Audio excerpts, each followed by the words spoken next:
The buzz has been building, the excitement has been mounting, and now we're ready to go. It all starts this weekend. The opening ceremony for the Paris Olympics is on Friday. So we asked Desert News publisher Burke Olsen to help us get excited for our presence on this worldwide stage.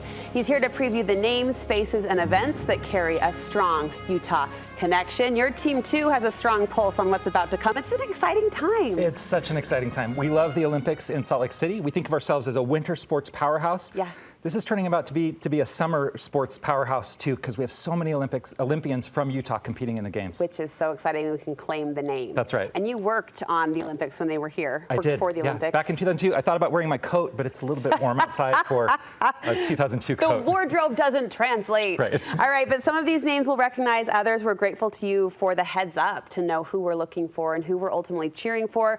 First, the return of Jimmer. Yeah, Jimmer is back. So BYU phenom Jimmer Fredette is competing 3-on-3 basketball.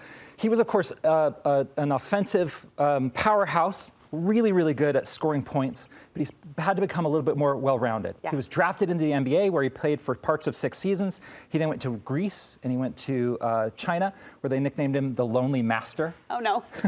Because he was kind of the best player in China. Yeah. Right. Yeah. So he's on Team USA on 3-on-3, and it's a half-court game. First team to 21 points, so it's really fast-paced, and he's not only good scoring points, he's become really good at defense. He's ranked number 2 in the world, and Team USA, his 3-person team, is ranked number 1. So we really expect them to maybe be our best bet at Olympic gold. We love Jimmer. I love his wife. It's been fun to see his family grow, so we are cheering him on. We can wear Cougar blue and be, nationally appropriate. That's so fun. All right, next, a former Utah State Aggie is going to compete. Yeah, Shari Hawkins is 33 years old, and she's only gotten better with age. When she was at Utah State, she didn't score points in the NCAA, but she kept going and kept going. She tried 2 other times to qualify for the Olympics, hasn't made it, and this time she qualified. What's her event? Her event is the heptathlon, which is 7 events, actually. Oh, wow. It's not only the 100-meter hurdles, the high jump, the shot put, 200 meters, long jump, javelin, and 800 meters. Look at her. She is So she's tough. an all-around great athlete. She's got a great personality, and I recommend for your viewers, she's a great follow on Instagram, too. Oh, really? _Shari Hawkins. Okay. And she's telling you not only about the sport she competes in, but general health tips and running tips as well. Well, listen, if I can have arms like that, click and follow. That's fantastic. You say BYU has become sort of a steeplechase and marathon powerhouse. It really has. Now, steeplechase, remember, is the event where you're jumping over hurdles. Right. And water hazards, too. Right. For 3,000 meters around the track. It's like a tricky dash. It is a tricky dash. And it started in Ireland about 300 years ago as a church-to-church race, steeple to steeple, on horseback. People were jumping over rivers and over obstacles, and now it's a foot race where people are jumping over these same obstacles, and we've got some great competitors there.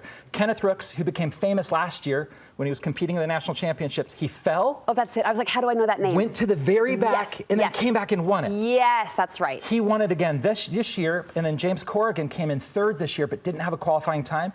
He went to another meet, beat his record, and qualified for the Olympics. So that's 2. And then we've also got Courtney Wayment from BYU. This is a fun story. Yeah, who's competing. And she's got great athleticism and is really excited to be there as well. Her gratitude, she demonstrated, great gratitude and faith on Instagram when she found out she was going. So that's super exciting. Yeah. And I love an event. This is like spoken like a true couch potato spectator. I love an event that has drama to it. Like the beam up high, the steeplechase, water, obstacles. It feels more fun. Things happen, sure. Things happen. People can fall. Things happen. And what's our connection, Burke, to sport climbers? Okay, sport climbers. USA Climbing, you moved its headquarters here to Salt Lake City.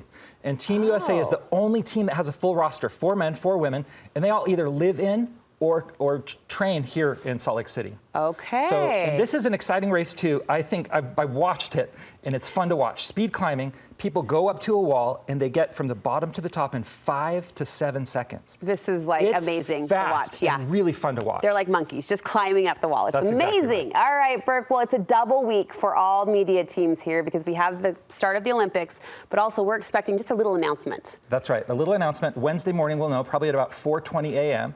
if Salt Lake City will go from the 2002 Winter Olympics to the 2034 Winter Olympics. We have 100 people from Utah are there, the governor, the first lady, Salt Lake City Mayor Erin Mendenhall, and other people to accept the bid if we get it. And then there's celebrations planned across the state that day. Listen, I think that's a time to wear your coat. At 3 a.m. you can probably handle it. Maybe so. It'll still be 85 degrees, but you'll be looking good. Of course, your team is tracking it all. How can we read stories like this, profiles like this? That's great. Well, I recommend watching the Olympics on KSL Channel 5 and reading about it on Deseret.com. We've got Deseret News editor Sarah Jane Weaver there, and Lisa Riley Roche, who's been covering the Olympics for over 30 years. And they'll be covering not only the people from Utah, but Olympic athletes overall. Yeah, they know their stuff. We'll be hanging on their word. Thank you so much, sir. We appreciate it.